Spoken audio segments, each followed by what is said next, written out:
All right, we're rolling. We're rolling. Um, I want to welcome everyone to the Honeypot podcast.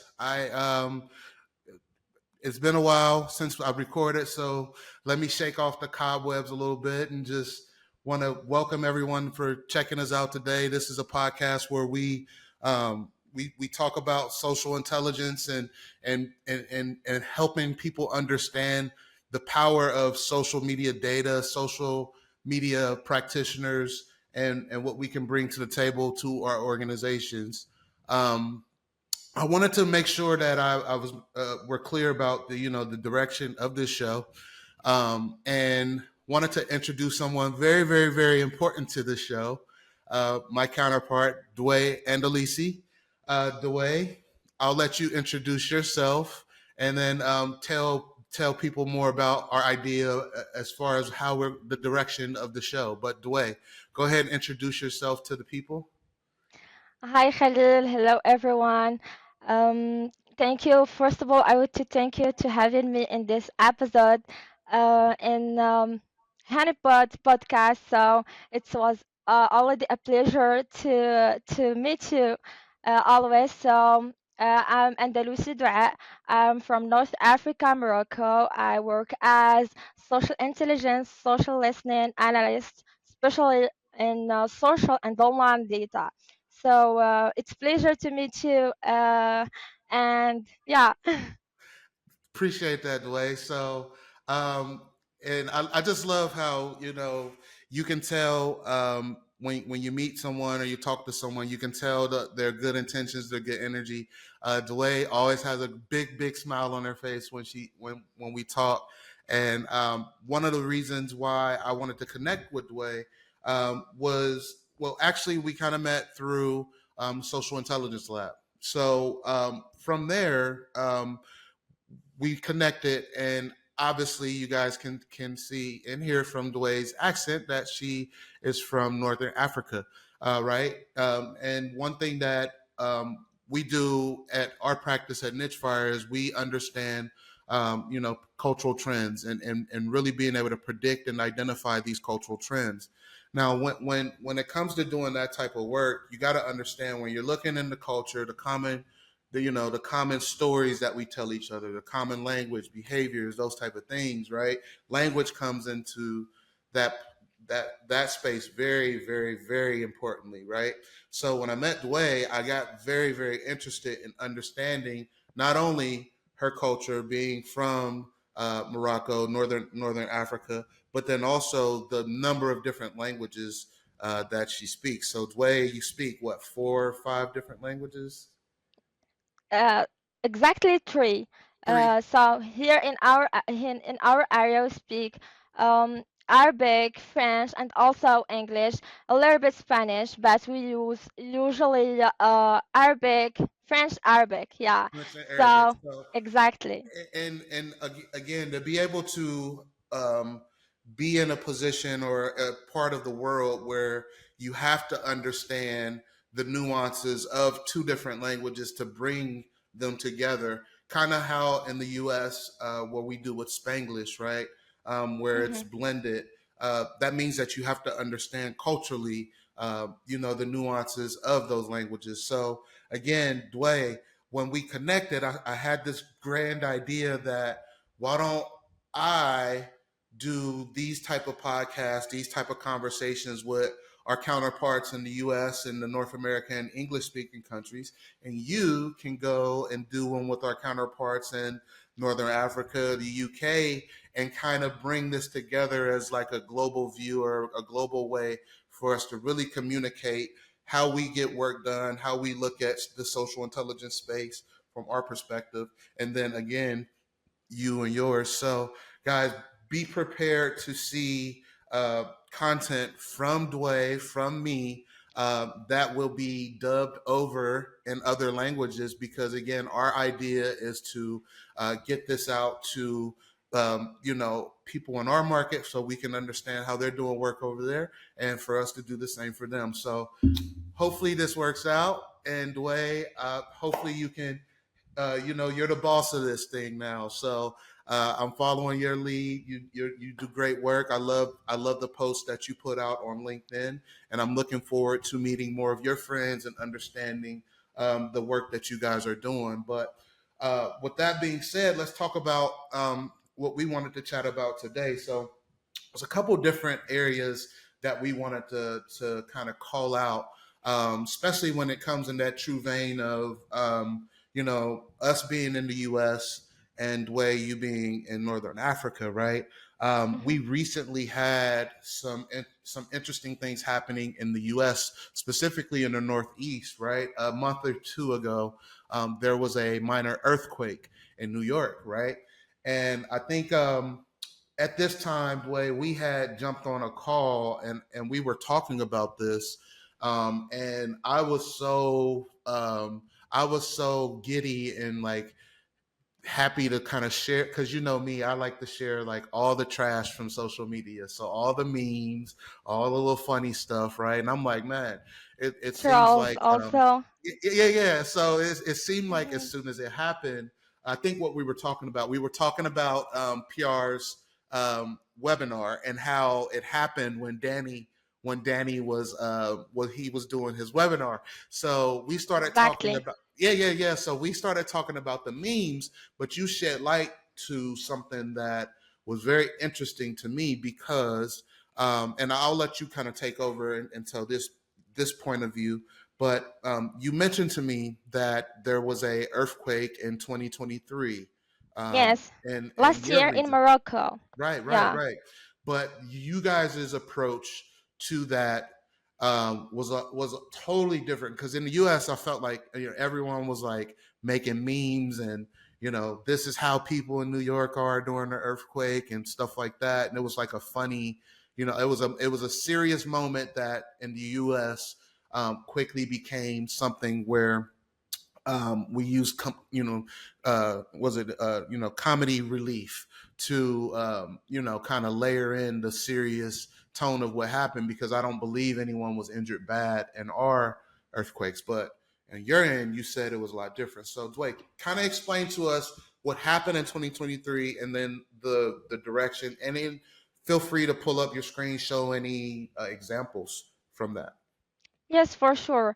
So the this kind of natural phenomenon, it's gonna be terrible Hmm. in this situation. And for example, as you talk and as you say, it's gonna be ironic. Yeah, in our situation last year in Morocco, we had a terrible earthquake. I think the 7 degree in our area, especially in the rural region, in Hmm. Morocco, Marrakesh. So it's gonna be very terrible with the different damage, material, human, and etc. So the conversation was very interesting, especially the different discussions. It's about this terrible Hmm. phenomenon, the also the risk, the damage, a lot of photos, videos, live had sharing. So the conversation it's can be very interesting for different Hmm. brand, different companies, etc. So the question is how this brand and these companies can um, take advantages for this uh, bad phenomenon or Hmm. critical situation to Hmm. transform it as opportunity. Right, right. Yeah. So a couple different things that I noticed when I looked into this when we had that conversation was like it was I think the earthquake in New York was like a 4 point something on the Richter scale. I think Mhm. that's what you call it. And then the earthquake in Morocco was like a 6.8, so a lot more severe, and a lot more Yeah. people were hurt and injured. And what you're saying, Dwayne, is, I think, aligned with how people globally respond to these catastrophic natural disasters, things beyond our control. And not saying that you're trying to all like try to make an opportunity out of tragedy, but there Mhm. are opportunities for your brand to stand out in moments like this. And I think that that's what you're trying to say when it comes to what the businesses were doing on your side with those versus the opportunity that the internet and the U.S.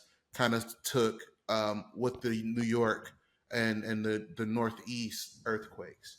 So again, Mhm. I know it's not necessarily an apples and apples comparison because the severity of the two situations were totally different.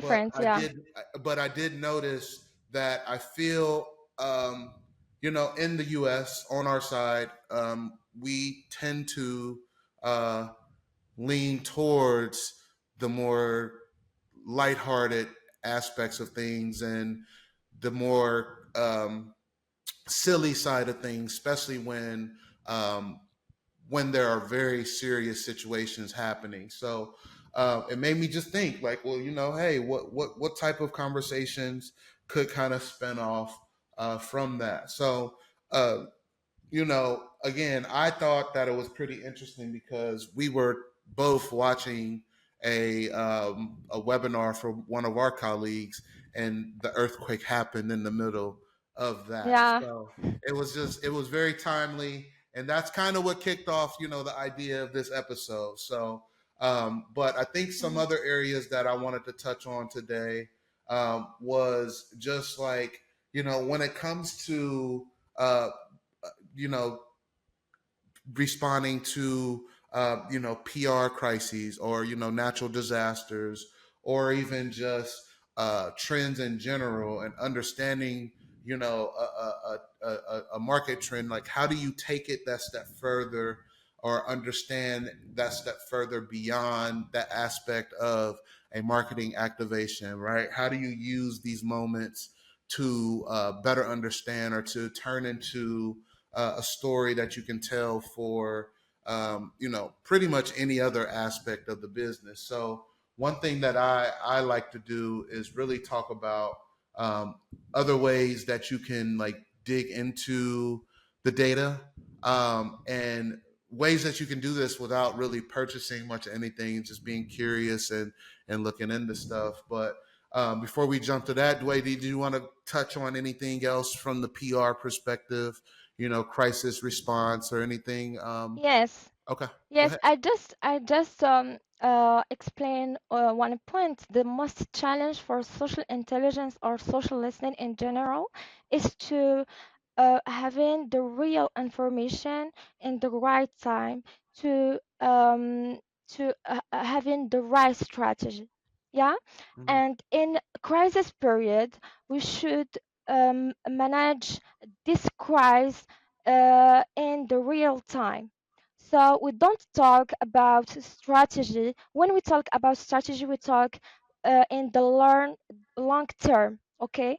But in the crisis, we should take the reaction in the real time. mm-hmm, And that's why we should use the social listening and social intelligence to catch different kind of conversation, social data, to having the right reaction in the real time. mm-hmm, And this is the most challenge in this period. Here in Morocco, for example, in our area, a lot of companies attract this information and transform it them as opportunity. For example, uh, several conversation was about, for example, um, benevola, or for example, different need, different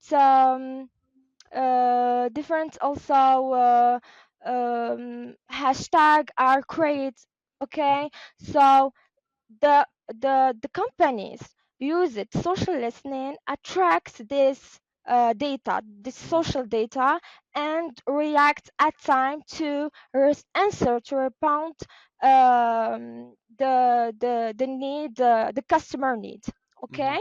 so different company in several fields like in reconstruction, in logistics, transports, retails, because they had a lot of citizen in damage. They don't have uh, a meat to eat, for Mhm. example. So different companies in retails take reaction to help their customer. Okay, Mhm. though there is this was opportunity, a real opportunity for them. Mhm. And also we can talk just for notoriety benefits, for branding, for protecting their reputation, but also the increase financial benefit. Okay, Financial benefits for it. Yeah. financial benefits. Yeah. Mhm. So So it's very complemented. right, and one thing that I like that you said is because I think that there's moments in crises response. Obviously, it's going to always be very reactive, right? Um, and I think the sentiment of the consumer is that, and I think that this is just in general, but my thought is that, because I mean, this is how I feel as a consumer, is that the information is there, right? People are sharing this information about how they feel, how they react to certain things, right? We're putting it on online somewhere, right? So the consumer kind of expects the brand to already know those things, right?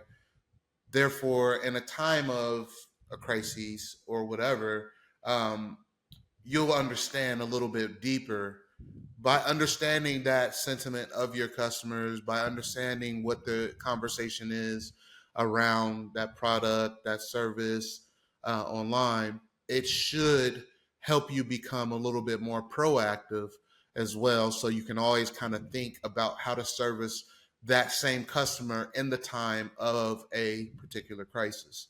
And I think that that's where the disconnect is because some brands don't necessarily take it that step further all the time.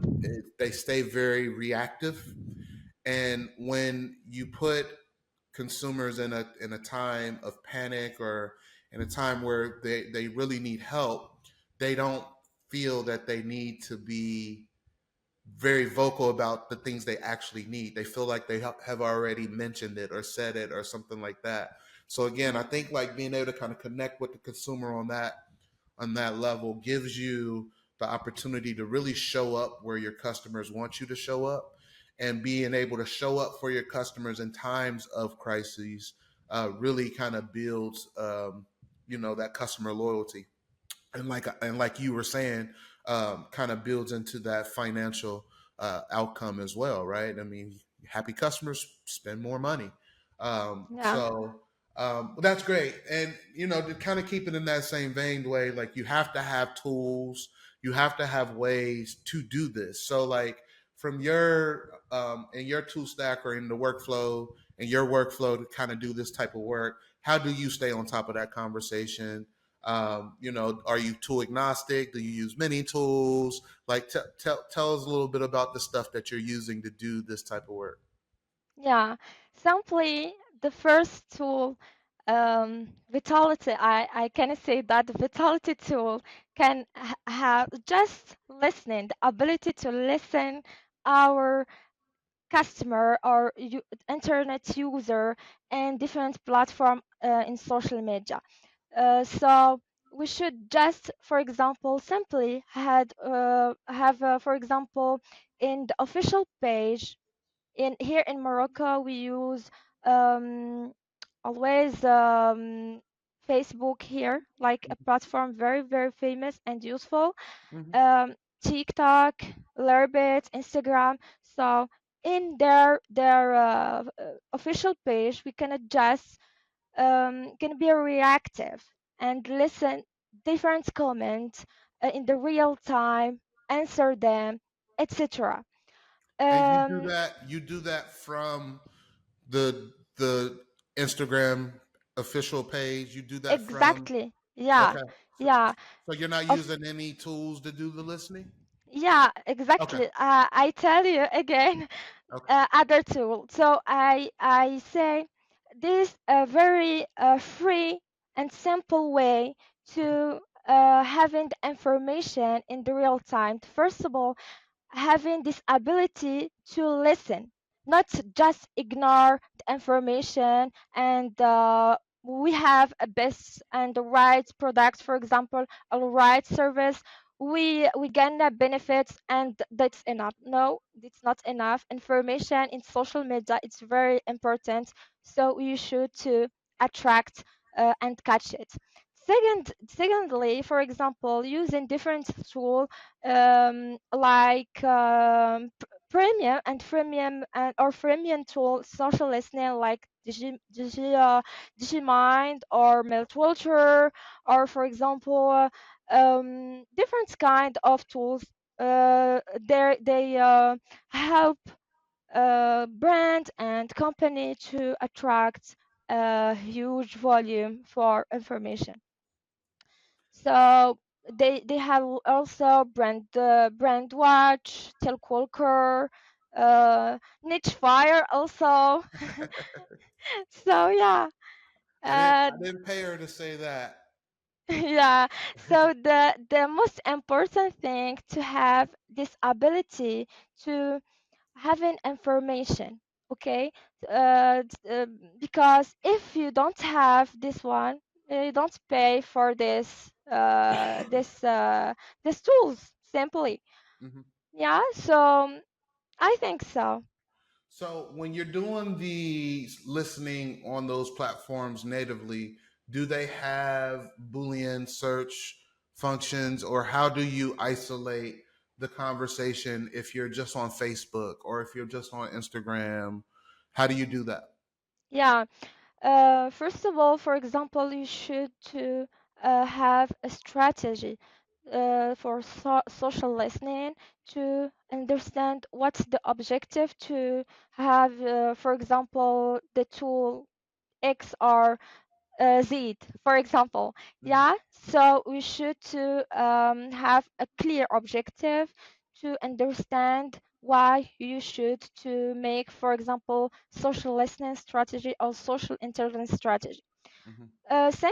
Secondly, you can then, for example, making just a strategy for attracting data just for from Facebook platform, or just from YouTube or stuff like that.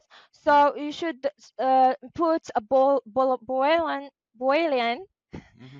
keywords in this payment platform, Hmm. okay, and or doing that manually, so it's so boring, Right. searching keyword by keyword and attracting data and classificates all this social data in sheets or as the way as you want. Essential most important thing to have the data, and making the curation of the social data, it's very important. Hmm. Classificate this one by sentiments, because the sentiment, especially in this crisis period and or crisis situation, it's gonna be negative, Hmm. but other things gonna be very very positive for brands or others, so gonna be opportunity. So you should make a classification or qualification by sentiments. Hmm. And then the most important thing for me, it's the analysis this data, analyzing this data, Hmm. and make it for making the right action, the right reaction also, and in the real time. This Hmm. most important. Yeah, No, no, that's great. That's great, Douae. And I think it's important for us to kind of share not only like the idea, the methodology behind like what we're trying to do, but also like how can you do it? Because again, everyone doesn't have huge budgets. to do this. Some people are freelancing. Some people are, doing, one person um, consultancies, right? So that's great information on how to kind of build that out. And great job on pronouncing Boolean because I know that that is a tough Yeah, way. challenging for me. I'm not English speaker, but no, I do my best. no, Douae, you're doing great. You're doing great. I love it. So, one thing that I like, because again, I was telling you, uh, really being able to kind of look into, the trend side of things and understanding it beyond marketing. And to kind of get into that type of work, it could be expensive, but I think that there are some other areas that you could look into to just kind of get an idea of what could be to come, or some areas where some slow culture could be evolving. So one tool that I'm gonna just throw out there, since Dwayne mentioned it, is our tool Nichefire. We have a data set that is always on, always going to give you the pulse of the world and what's trending. Um, so reach out to me or go to our website. You can access that portion of our tool right now for free. And we also have a large language model called our Fire Search that sits on top of the data that we collect, so you can always get an understanding of specific trending topics based off of uh, search, social, all the channels that we're pulling data in on. So we'll kind of start right there with the recommendation. And then I think the other area that I like to look into always is Exploding Topics. So I love the Exploding Topics platform. You can sign up for their newsletter, and it's going to always kind of give you like some of the top, exploding keywords and terms that are happening out there. It's a really good tool to kind of get an understanding of the language. And Especially for then, understand its culture. right. Yeah. Because again, it you can kind of set it up to give you a view of just what those keywords could look like. And the word, looking into the keywords, I think is important because it's like it gives you a breadcrumb as far as like consumer interest, right? Something that's a keyword or term is like something that people are actually typing in and searching. So I believe Exploding Topic kind of formulates its topics, using some of that type of data. So check that out when you get a chance. And then TikTok also has a really good, it's called the TikTok Creative Center. Um, it's a good place to really go in and understand specifically from the TikTok platform, but it's a great indicator of just consumer intention right now, Yeah. hashtags, stuff like that. You can use that.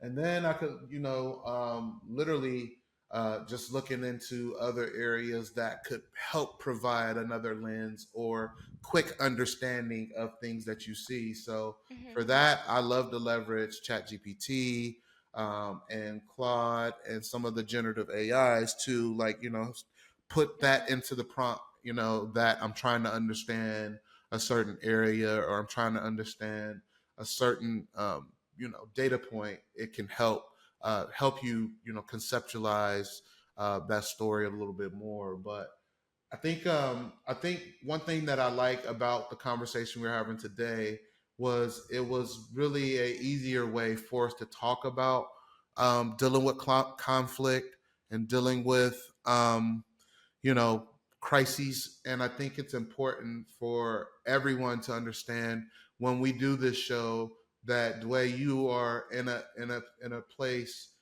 in a region of the world right now where tensions are really really high, right? And it's important for us to think about these things on a smaller scale so that they're easier to think about in case things are a little bit tougher at those times. So when you look into like top global trends, right, um, for 2024, one of them obviously is generative AI, right? Everyone Yeah. is trying to figure out how the generative AI is going to change their job, how it's going to change, everything about business and all that.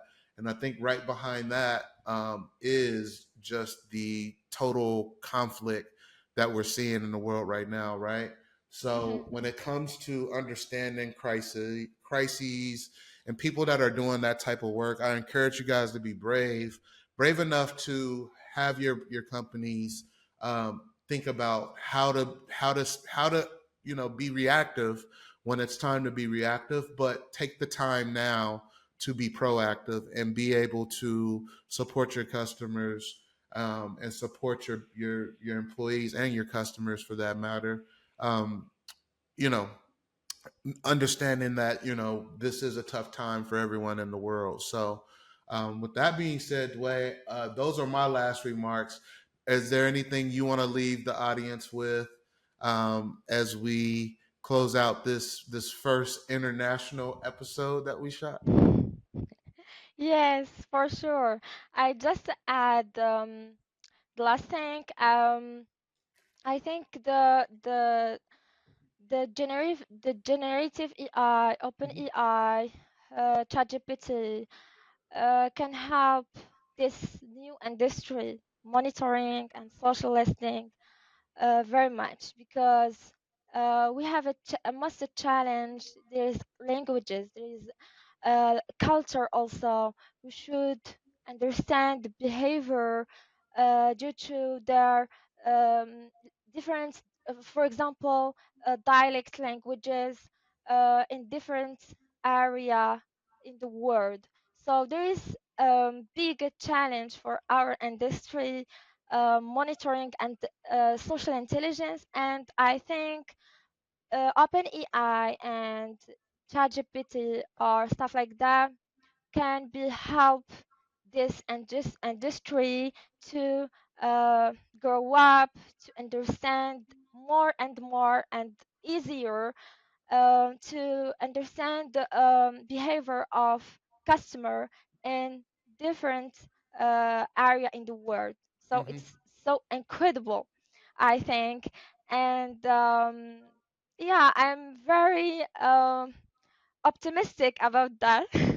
You should Yeah, be. I mean, think about how we communicate. Sometimes we have to type things out and put it through Chat GBT so we can just translate it and get us a general understanding of what each other are trying to say. So just yeah, for that ability there, I think without that, it wouldn't give us enough optimism to try to do something crazy like this, right? So exactly, yeah. exactly. We have an amazing results. Actually, we can translate a dialect languages. For example, here in Morocco, Moroccan Arabic, just with ChatGPT 3, and the translation is very great.